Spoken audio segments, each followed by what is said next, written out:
Hello दोस्तों, आज हम आपके सामने लेकर के आए हैं एक ऐसा वीडियो जिसके ऊपर बहुत सारे क्वेरीज हमारे सामने आए हैं।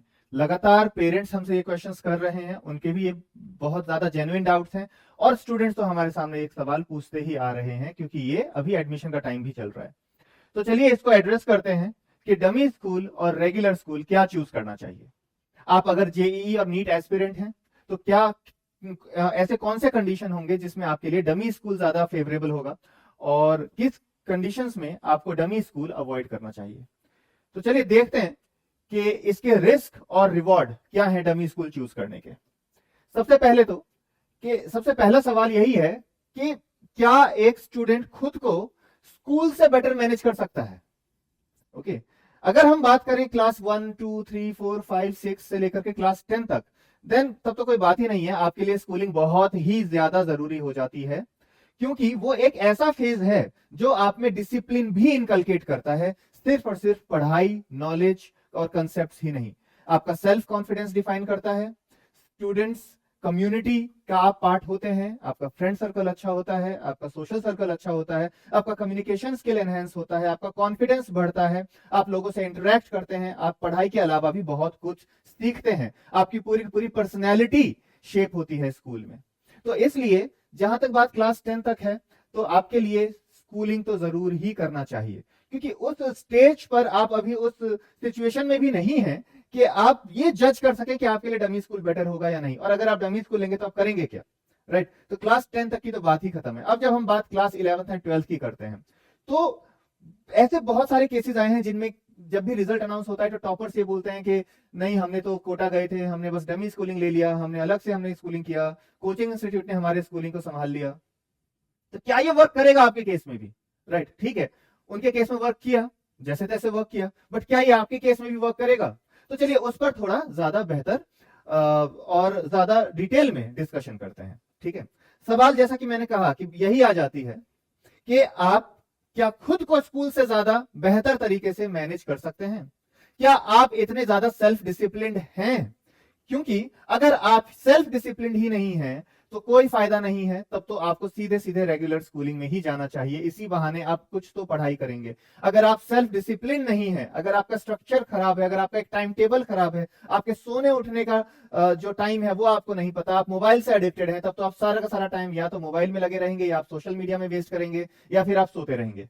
तब तो डिस्कशन यहीं पर खत्म हो जाता है कि डमी स्कूल लेना चाहिए या नहीं। ऐसे बच्चे जो डिसिप्लिन नहीं है, जो खुद की रिस्पॉन्सिबिलिटी नहीं ले सकते, उनको डमी स्कूल बिल्कुल भी नहीं चूज करना चाहिए।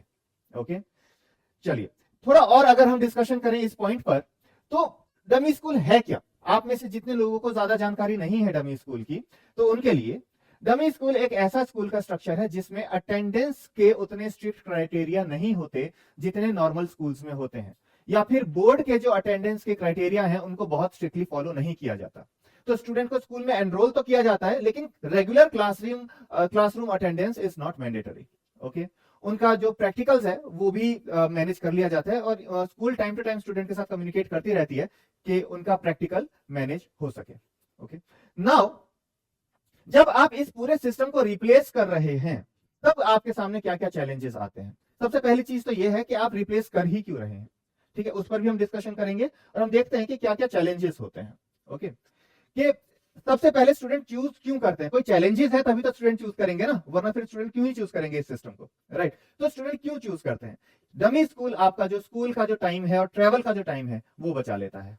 ये बहुत बड़ा फैक्टर है इस पर कि डमी स्कूल आपका ट्रैवल का टाइम बचा लेता है, और अभी जिस हिसाब से हमारी कंट्री डेवलप हो रही है, ट्रैवलिंग टाइम में बहुत ज्यादा टाइम जाता है बच्चों का ट्रैवलिंग में। तो डमी स्कूल आपका ट्रैवल टाइम बचाता है, वो आपके सेल्फ स्टडी के लिए और ज्यादा टाइम को वो क्रिएट कर देता है। डमी स्कूल में क्या है कि आप अर्ली मॉर्निंग उठते हैं और उसके बाद फिर आप दोपहर तक घर वापस आते हैं, उसके बाद ही आप सेल्फ स्टडी कर पाते हैं। देन जो बच्चे कोचिंग ले रहे हैं उनको कोचिंग का टाइम भी उसी समय में मैनेज करना पड़ता है। तो क्या है कि बच्चे सेल्फ स्टडी नहीं कर पाते, कोचिंग के असाइनमेंट्स टाइम पर नहीं कर पाते।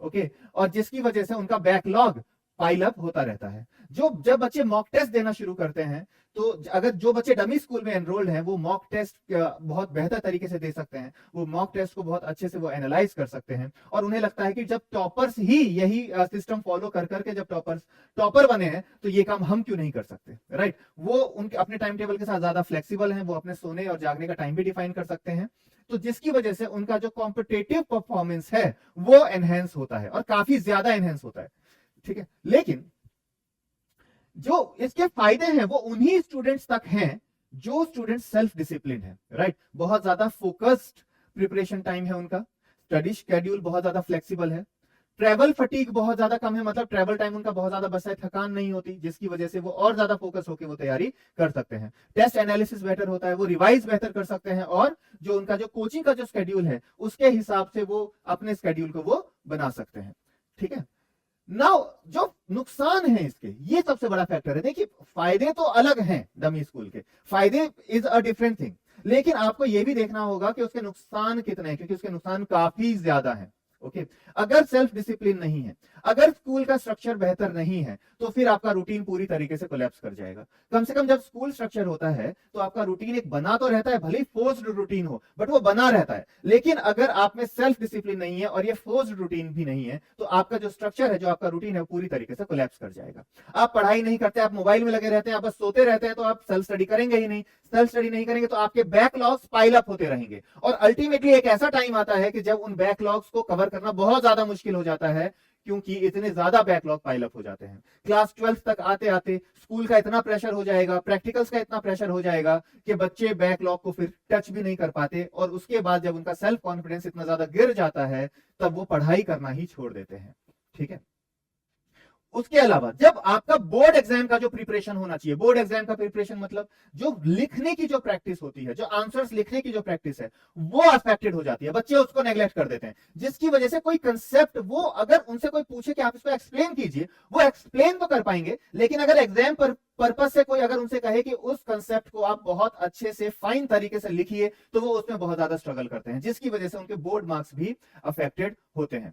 इसके अलावा आपका जो कम्युनिकेशन स्किल है वो अफेक्टेड हो जाता है, आपका जो सोशल सर्कल है वो आपका बहुत ज्यादा श्रिंक हो जाता है, तो ये एक बहुत बड़ा फैक्टर भी है। इसके बाद आपने क्योंकि स्कूल भी नहीं गए, आपने स्कूल को पूरी तरीके से इग्नोर किया, 2 साल आपने बस एक ही एग्जाम के लिए पढ़ाई किया, और वो उसका जो रिजल्ट है बस एक ही दिन पर डिपेंडेंट है, तो आपका जो पूरा का पूरा रिस्क है जो आपने लिया था, all comes down to only one day, and on one day you will have to perform anyhow. Okay, दूसरी चीज, जब आपका बैकलॉग बहुत ज्यादा बन गया, आपने कुछ समय टाइम का जुडिशियस यूज नहीं किया, तो आप इमोशनली भी बहुत ज्यादा वीक होने लग जाते हैं, स्पेशली क्लास 12th में, क्योंकि आपको पता है कि क्लास 12th में अब हमें फ्यूचर के लिए पढ़ाई करनी है, करनी ही पड़ेगी, लेकिन अब हम उस बैकलॉग को हम कैसे कवर करें, ठीक है। तो ये बहुत बड़े रिस्क हैं।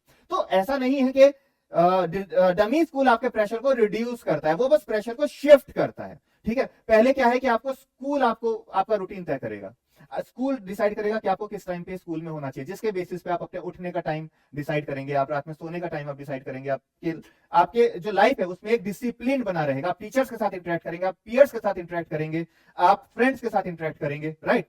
ये सब चला जाता है, बस आपको एक ही चीज मिलती है, वो है टाइम। डमी स्कूल आपको बस टाइम देता है, और उस टाइम का कंट्रोल वो आपके हाथ में देता है, इससे ज्यादा वो कुछ भी नहीं करता। अब इसके ऊपर अगर आपको कुछ करना है तो वो आप ही को करना होगा, राइट। उसमें आपको अपना डिसिप्लिन बेहतर करना होगा, आपको अपना स्ट्रक्चर बनाना होगा, आपको अपना पूरा पूरा प्रिपरेशन डिफाइन करना पड़ेगा। और अगर आप उसमें वीक हैं, अगर आपको मोबाइल का एडिक्शन है, आपको नींद बहुत ज्यादा आती है, आप बहुत ज्यादा सोते रहते हैं, आप दोस्तों में बहुत ज्यादा लगे हुए रहते हैं, मतलब अगर आपका सेल्फ कंट्रोल बहुत ज्यादा वीक है, तो फिर ये स्ट्रक्चर आपके लिए बहुत ही ज्यादा हार्मफुल हो सकता है। तो आप ये मत समझिए कि डमी स्कूल से आपका प्रेशर रिड्यूस होगा, नहीं, डमी स्कूल से बस प्रेशर शिफ्ट होता है और कुछ नहीं होता। एक बार हम कंपैरिजन अगर हम करें तो ये रहा उसका समरी, आपको रेगुलर स्कूल ज्यादा स्ट्रक्चर है, जबकि डमी स्कूल आपका ज्यादा फ्लेक्सिबल है। रेगुलर स्कूल आपका बेटर सोशल एक्सपोजर देता है, जबकि डमी स्कूल आपको ज्यादा प्रिपरेशन का टाइम देता है। आपको रेगुलर स्कूल डिसिप्लिन आप में इंकलकेट करता है एक्सटर्नली, लेकिन यहां पर आपको सेल्फ डिसिप्लिन होना पड़ेगा, ठीक है। आपको रेगुलर स्कूल एक बैलेंस लाइफ देता है फ्रेंड्स के साथ, राइट, सोशली स्कूल लाइफ एक बैलेंस होता है, लेकिन आपका डमी स्कूल का स्ट्रक्चर अगर है तो इसका मतलब यह है कि आपकी लाइफ कोचिंग फोकस्ड है, मतलब आप बहुत ज्यादा फोकस होके जेई, नीट या फिर किसी और चीज की ही आप तैयारी करना चाहते हैं और आप पूरी तरीके से उसी पर मतलब फोकस करना चाहते हैं। उसके अलावा प्रेशर होता है, मतलब डमी जो आपका रेगुलर स्कूल है उसमें आपको एक प्रॉपर डिसिप्लिन मेंटेन करने का एक प्रेशर होता है, लेकिन इस केस में उस प्रेशर को आपको खुद ही मैनेज करना है। ठीक है, तो ये है दोनों के बीच में कंपैरिजन। अब कब डमी स्कूल काम कर सकता है? देखिए, डमी स्कूल सबके लिए काम नहीं करेगा। हम भी जब पढ़ाते हैं तो हम भी देखते हैं बहुत सारे बच्चे डिस्ट्रैक्टेड हैं, बहुत सारे बच्चे मोबाइल में लगे हुए रहते हैं, बहुत सारे बच्चे सोते रहते हैं, तो बहुत सारे बच्चे सीरियस भी नहीं है। बहुत सारे बच्चे सो कॉल्ड आजकल हम कहते हैं ना जेनजी होने के एटीट्यूड, उनमें बहुत सारे बच्चों में बहुत ज्यादा है, जिसकी वजह से उन्हें पता ही नहीं है कि अभी उन्हें क्या करना चाहिए क्या नहीं। दूसरी चीज अगर कोई उन्हें टोकता भी है तो फिर वो उसको शायद नेगेटिवली ही लेते हैं। उन बच्चों के लिए बहुत ज्यादा मुश्किल है डमी स्कूल में सक्सेस पाना, डमी स्कूल के स्ट्रक्चर में। तो ऐसे बच्चों के लिए तो बहुत ज्यादा स्ट्रांगली ये कहा जाएगा कि उन्हें रेगुलर स्कूल ही फॉलो करना चाहिए, डमी स्कूल में उनको नहीं, डमी स्कूल का स्ट्रक्चर उनको नहीं फॉलो करना चाहिए। ठीक है, उन बच्चों के लिए ये वर्क करेगा जिनका एकदम बहुत क्लियर गोल है जेई का और नीट का, बहुत क्लियर, वो बहुत ज्यादा फोकस्ड है, बहुत ज्यादा स्ट्रॉन्ग सेल्फ डिसिप्लिन है उनमें। ठीक है, उनके पास गाइडेंस अच्छी है, उनके पेरेंट्स उनको बहुत ज्यादा मोटिवेट करते हैं, उनके पास बोर्ड एग्जाम में भी परफॉर्म कैसे करना है उसका भी उनके पास प्लान है। ऐसे बच्चे डमी स्कूल में सक्सेस पा सकते हैं, डमी स्कूल के स्ट्रक्चर में। ठीक है, तो बस इन्हीं कंडीशंस को जो बच्चे मीट करें उन्हीं को डमी स्कूल के बारे में सोचना चाहिए। किन को अवॉइड करना चाहिए? जैसे मैंने अभी अभी कहा, जो स्टूडेंट मोबाइल से, सोशल मीडिया से, मूवीज से, दूसरी चीजों से बहुत ज्यादा डिस्ट्रैक्टेड हैं, उनके लिए तो बिल्कुल भी स्ट्रिक्टली बाकी सब चीजों के साथ कॉम्प्रोमाइज किया जा सकता है, पहले पॉइंट के साथ बिल्कुल भी कॉम्प्रोमाइज नहीं किया जा सकता। ठीक है, जिनको सेल्फ स्टडी का हैबिट नहीं है उनके लिए डमी स्कूल का स्ट्रक्चर वर्क नहीं करेगा। जिनको अपना गोल ही क्लियर नहीं है, जिनको पता ही नहीं है कि उन्हें लाइफ में करना क्या है 2 साल बाद, उनके लिए ये स्ट्रक्चर काम नहीं करेगा। जो स्टूडेंट्स इमोशनली बहुत ज्यादा वीक हैं कि 1-2 टेस्ट हुए और उनके नंबर कम आए और उसी में वो ब्रेक डाउन हो गए, वो मोटिवेटेड नहीं रहते, उनके लिए डमी स्कूल का स्ट्रक्चर काम शायद नहीं करेगा। जिनको बाहर से बार बार डिसिप्लिन इनकलकेट करवाना पड़ता है जिन बच्चों में, उनके लिए डमी स्कूल का स्ट्रक्चर काम नहीं करेगा। और जो स्टूडेंट सिर्फ और सिर्फ स्कूल सिस्टम से ही मोटिवेटेड रहते हैं उनके लिए भी डमी स्कूल का सिस्टम काम नहीं करेगा। इस पॉइंट को आप जरूर ध्यान में रखिए।